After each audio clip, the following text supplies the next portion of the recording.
What's happening, fellas? It's your boy Hardcorn, and today we're reviewing Sakura Igawa. We got a lot of ground to cover, so let's get started. Now, Sakura is a real fun gal. She's always so cheerful and optimistic. I mean, in the dour world of the Taimanin, she's always very uplifting towards everything. Now, don't mistake her sort of aloof happiness for weakness, as she's one of the most competent Taimanins in the series. I mean, her sister's Asagi, and she's the de facto strongest thing in the series. Sakura isn't too far behind on that either. She loves being a ninja, and is always looking up to her big sister Asagi to hopefully one day be as strong as her and fight for justice the same way she does. It's a long road for this girl, but she's always up to the task. Murasaki, however, is not a fan of Sakura, since Sakura spends a lot of time with Asagi. Murasaki doesn't appreciate such things since she wants Asagi all to herself, the selfish little rascal she is. Whenever Sakura can't go on missions with Asagi, she's doing missions with Murasaki or administrative work. Murasaki and Sakura work together so many times they've gotten the nickname Sakamura. Of course, it's not negative because saying something bad to them will result in the sort of unforeseen consequences at night. Sakura's ninja art is the aptly named Shadow Art. It grants her the ability to manipulate shadows. This covers a wide variety of effects. She can turn into shadow, she can travel between shadows, and she can compress and form these shadows into animals or bladed objects. Most Taimanins will end up getting a more niche version of this, like the traveling or summoning. Sakura gets all the powers due to her birthright. Now isn't she something special? These aren't a sort of thing that could put by the wayside either. In the other Taimanin stories, she's always using these to her advantage on many occasions. This translates directly to Action Taimanin, as almost all her skills have something to do with shadows or use shadows in some way. If she was on the end of being more angry and angsty like a certain little hedgehog, her shadow skills would be seen in a more different light for sure. Throughout Sakura's life, she's learned how to hone her shadow art and be able to go longer distances, teleport into smaller areas, and make different types of animals to summon. They're quite interesting ways to fight. Sakura normally uses 2 small daggers to fight, so she doesn't get these big house-sized slashes like her sister and some of the other girls get. You'll have to fight more intimately with her, and her entire moveset reflects this. It's all about holding people still and making calculated attacks with her daggers or shadows or both. Sakura is even fortunate enough to be one of the girls that gets a skill that can heal, a godsend that can be taken early and used often. Sakura is the full package for sure. She's not much of an all-rounder like Asagi, but more of the sort of speedy direct approach. One of those assassin type characters where they gotta do the big damage in a moment's notice and hop on out. She's had many improvements as time has went on, such as the servers merging and the addition of the armory. At one time, Sakura was a cumbersome option on the global server, but a skill damage powerhouse in JP. That has changed for sure when the merge happened and Sakura became even stronger. Now she can really live up to her assassin setups and do a severe amount of damage in a moment's notice. And there's nothing more cunning and tactful for an assassin like spinning around in a circle to deal damage. Sakura's skills are quite evident that she is a starting character. She covers many of the bases, but also has incredible strength to make sure the player can make it to their second character purchase. The player has to be enamored by her power and ease of use, so she has many spectacular tools to wow the crowd and make a mess. There is no other skill that embodies this than Shadow Cleave. Shadow Cleave has her charge up for a moment and then spin on an enemy to deal an enormous amount of damage in a very short amount of time. This skill also homes in on enemies and will warp to the next enemy the moment they die. The spin is large enough to where she can hit enemies multiple times if they're close enough. It's a mono blue skill, so 1 reduces damage taken during the attack by 50%, 2 adds 2 additional spins, and 3 increases the skill's damage by 165%. It truly is the full package. It's a skill that gets her in close, keeps her safe during it, she can't be knocked out of it outside of a very few situations. Multiple spins with multiple hits and extremely high damage. It's what you show off to people when you want to get them interested. It's an absolute powerhouse of a skill, and everything else trickles down in supplementing it or making it work faster. Cleave is the skill that you wait for to be active through kiting all the enemies together on its cooldown. You can use it just right and then go through them just like a buzzsaw. With it being blue, it allows Sakura to get the many sources of snare, chaining, and suction inside it so that she can keep pouring on the heat and just bulldoze everything in her path. It's truly the only skill she needs, and it's that strong. Everything afterwards is filler until she can pop it off again. To start off her path of destruction, she gets a skill similar to all the other girls. It hits an enemy into the air and she attacks a few times, then goes in for a Helm Splitter finisher. In Sakura's case, it's the Shadow Shark. She summons a shark and uses it to knock an enemy into the air. She rises into the sky to slash and then dive for a finisher. 1 green reduces cooldowns by 20%, 1 blue increases damage by 30%, and 1 green adds the Helm Splitter finisher to the end of the skill. As once said before, and in the future, it's the bog standard starter skill, so she can do damage until picking up enough points to buy the others. Nether Dive is next up, and it's a straight damaging attack. She quickly summons a bear to have it smash in a large area in front of her. It's her triple red skill. With 1 she knocks the enemy down, 2 has the attack stream doing 50% more damage, and 3 reduces the cooldown by 30%. This attack is one that you finish with. You'd use Shadow Tangle to hold him in place, for good or for bad, then Shadow Shift for the damage boost, then use Nether Dive to wipe out the pack. There's no crit boosting to this skill, so you'll be relying on latent crit, and it most likely won't kill. At that point, you're just doing regular attacks to clean up what should have been a 1-2 knockout. I don't take this attack to combo into after some setup. It is the setup for me on using Shadow Cleave.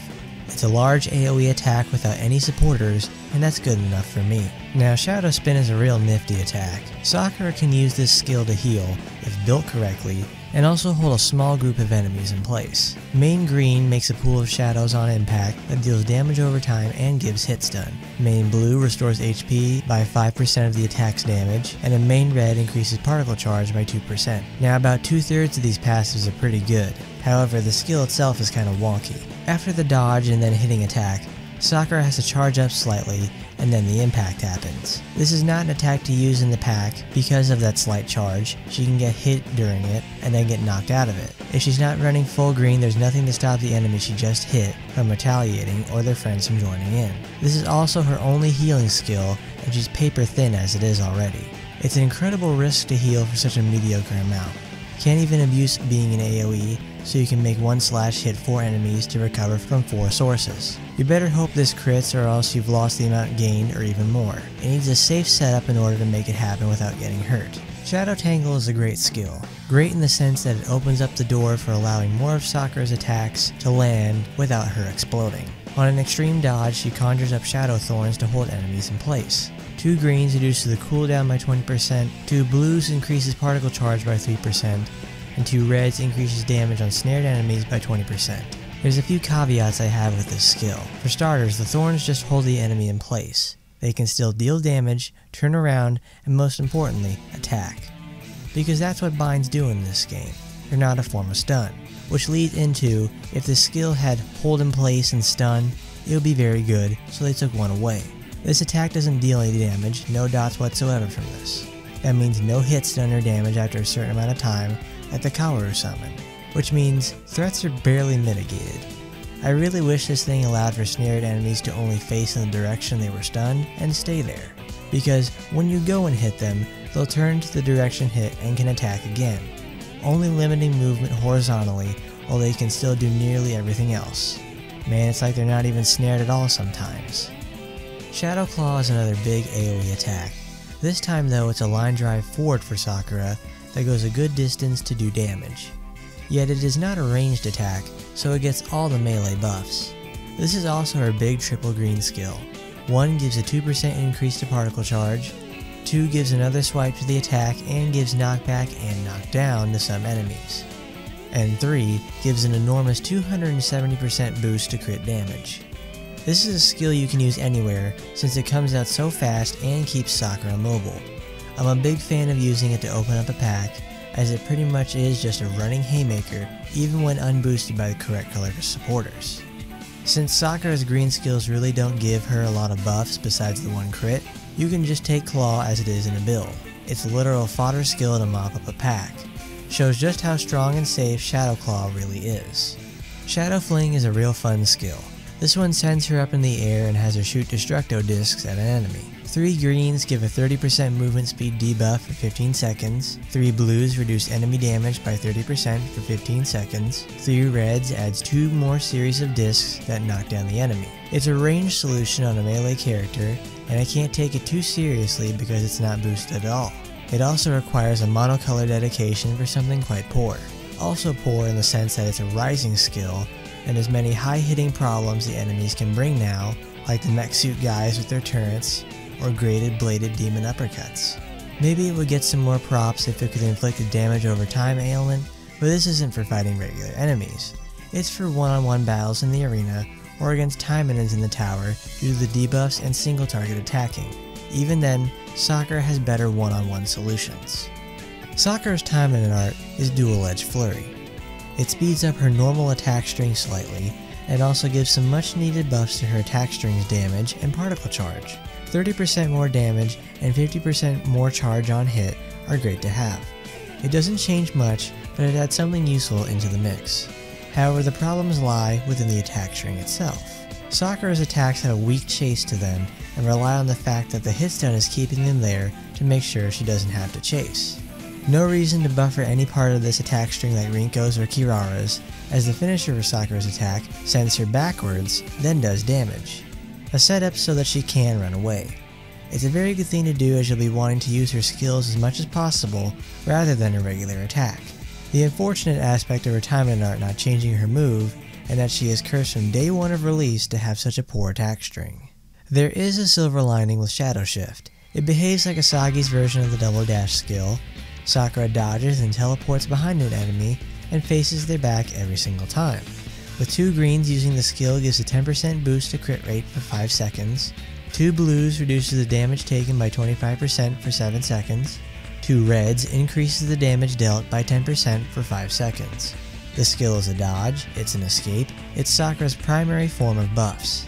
It really lets her act like a shadow and come up behind all sneakily to go in for that backstab.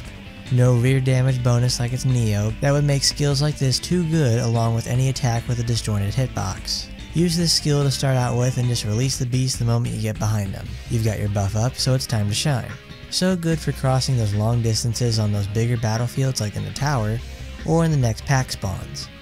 I like skills that teleport advantageously a lot, it saves time and keeps me safe. For supporters, let's think about the goals that Sakura wants to accomplish.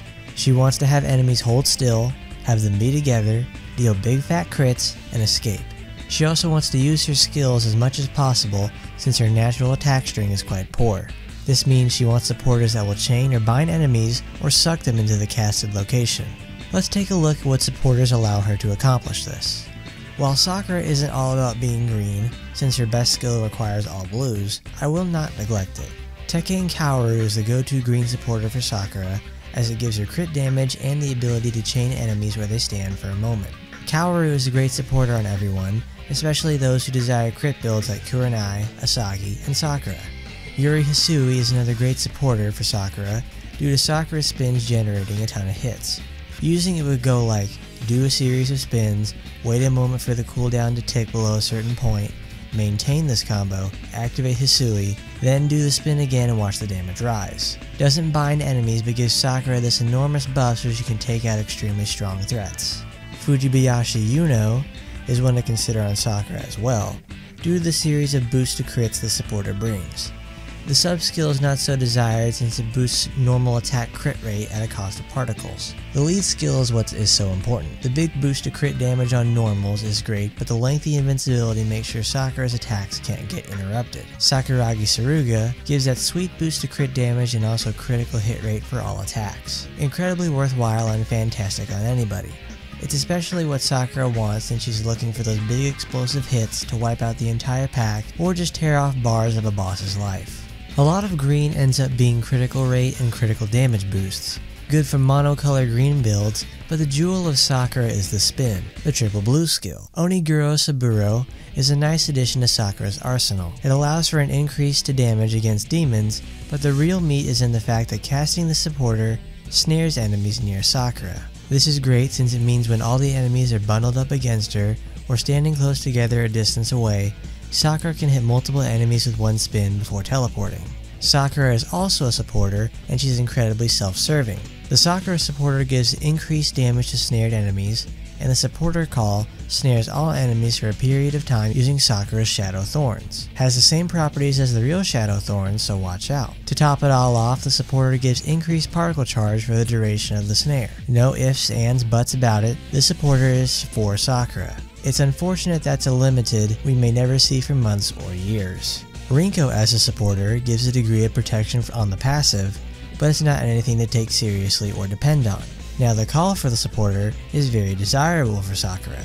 It creates a rift that sucks in enemies to where it was cast, deals damage, and makes enemies groggy. Best part is that now Sakura has a bundle of enemies together and spin into them to make an incredible mess like the blender she is. Not only that, it racks up an incredible amount of hits all at once, raising the crit damage if she has the Phantom Knife equipped. Murasaki's supporter gives Sakura another chance to suck in enemies on the cast location to absolutely eviscerate them. Not only does the Murasaki supporter pull enemies in, it deals a substantial amount of damage and gives Sakura a huge boost to particle charge. Like one basic combo on a single enemy fills up the meter. Think just how quick the bar would move if you used a spin attack. Particles for days, my friends. Murasaki supporter gives HP over time and a percent boost to HP when equipped. Kuromochi Kato may be listed as someone to use on a ranged character, but the real meat of her usage is in her passive. The passive can snare up to 4 enemies for a duration on a 50% chance to occur. To top it all off, it occurs every 4.5 seconds. This is great since it holds enemies in place but acts like a double-edged sword in that if an enemy is held too far away and Sakura spins, she'll go to that location and lose out on slicing up a portion of the pack. Worth it, albeit a bit picky. Noah Brown is the real problem solver for many of the girls. Why? Because she gives girls who can't heal the ability to do so, and those with mediocre heals a chance to do something meaningful. Sakura has a really poor move to heal with, and Noah saves her. Not only that, the sub-skill on Noah is an increase to damage on snared enemies. The passive is the real saving grace. Character skills restore HP by 2% of the damage dealt and then snares the enemy for a duration. That's got Sakura written all over. Use her skills for days and recover all the time, especially with the spin attack. She'll be topped up, so it's fine. Cherry on top of it all is that using the supporter's active skill will heal since it counts apparently as skill damage.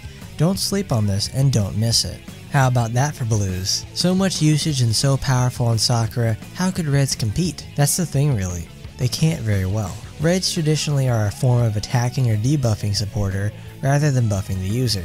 There are always special cases of course. Hanasaki Yozora gives Sakura the ability to recover more HP from various sources, along with an active skill on call that stuns enemies along for a nifty heal. Really straightforward supporter, but outside of the active skill it's just more healing.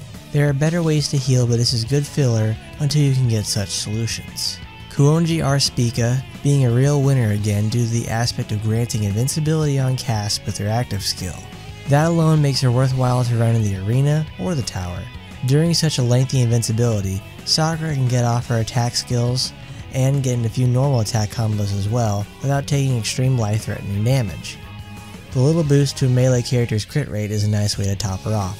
Kikuchi Aoi comes in with having several desirable traits that Sakura wants. Aoi gives a reduction in melee damage taken and a reduction of cooldown for supporters. This works well because the active call is an AoE blast that does damage and snares all the enemies. Another source of snare is always welcome in my book since it makes life for Sakura that much easier. Kanazuki Sora's most notable feature is her lead skill, which is a base 40% increase to damage on binded enemies. There are many ways to apply a binded effect, and Sakura has one naturally, so it's a nice buff to have in the main slot. The sub-skill dealing damage to a random enemy after Sakura uses a skill is also beneficial. Sakura has several damaging skills, and in a one-on-one situation like the arena or a boss fight, that supplementary damage really adds up after a while on skill usage. To conclude on Sakura, she's quite the exciting supporter. Exciting if you like to blast through all your challenges like a rocket, exciting if you want to square block in a round hole all combat situations. And that one solution is her Cleave attack. Frankly, I can't see using anything else with her since they're all slower solutions to her DPS is a priority.